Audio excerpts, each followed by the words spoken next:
ते दलेर उन्हां दा नाम हुंदा है, शेर हुंदा, बहादुर हुंदा है ना। वो लोकी अल्लाह जानदा है, उन्होंने कहते चलो असीं नगा देने। ओए भाई अज दे बहादरां दा आ हाल है, तवज्जो मेरे अल करिया जे, अज दे बहादरां दा हाल है।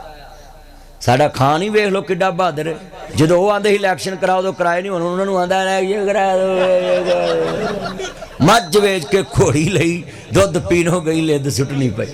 आंदे ने बेवकूफ नहीं लभदे, ते लभा नहीं जे भी जदों आपोजिशन कहंदी सी भी इलैक्शन करा, उदों दा मैं कराउणे नहीं, ते हुण उन्हां नूं आंदा क्यों बई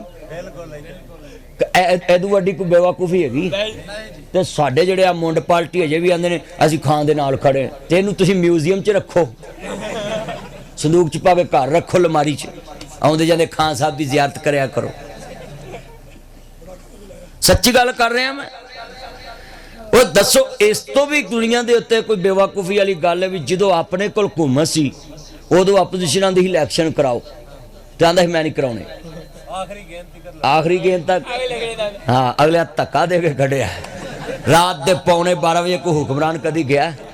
अल्लाह मैं तुहानूं जिहड़ी गल समझाउणा चाहना, गल वेले दी हुंदी है, फल मौसम दा हुंदा है।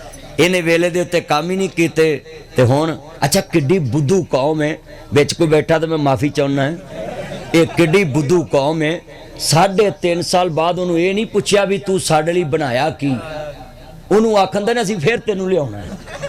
3.5 साल उन्होंने पूछा ही नहीं कि तू बनाया की है मुल्क वास्ते।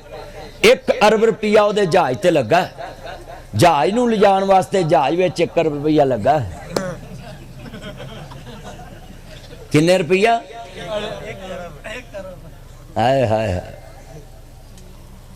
जेड़ी मैं गल तुहानूं समझाना चाहना है कि बेवकूफ दे सिंग नहीं हुंदे, गल वेले दी हुंदी, फल मौसम दा हुंदा है।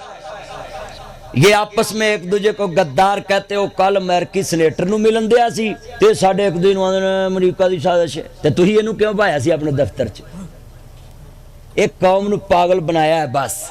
पंडा पंडोरिया किन्ना को पारो ने कि एक मुड़ चुकते दूजी तैयार, बस साड़ी कौम है ना जिन्हें ला गली उहदे नाल टुर चली। अच्छा फिर मैं हैरान हाँ, हुण जिहड़े इमरान खान दे पार्टी दे ना रोज आंदे ने शहबाज शरीफ ने सस्ता करता है। 3.5 साल तुहाडे गुरु ने तो कीता कुछ नहीं, ते हुण शहबाज शरीफ ने सस्ता करता है क्यों जी? कहंदे ने कि नहीं कहंदे हैं? 3.5 साल इन्हां नूं याद नहीं आया मुंडियां नूं, ते साडे लाहौर च ना कल नच नच के लोकां दे रोजे खराब कर दिते ने। सही गल, मनारे पाकिस्तान गंदा कर गए ने। और मेरे बच्चों, दोस्तों, बुजुर्गों, मैं समझाना चाहता हूं, लिख लें, आपकी ये सियासी पार्टियां तुम्हारे हालात ठीक नहीं कर सकती, तुम्हारा ईमान तुम्हारा हालात ठीक कर सकता है। अपना ईमान दुरुस्त करो, बोलो अपना ईमान की दौलत अपने पास लेकर आओ, अल्लाह थोड़े रिज़्क च बरकत बहुत ही पा देगा।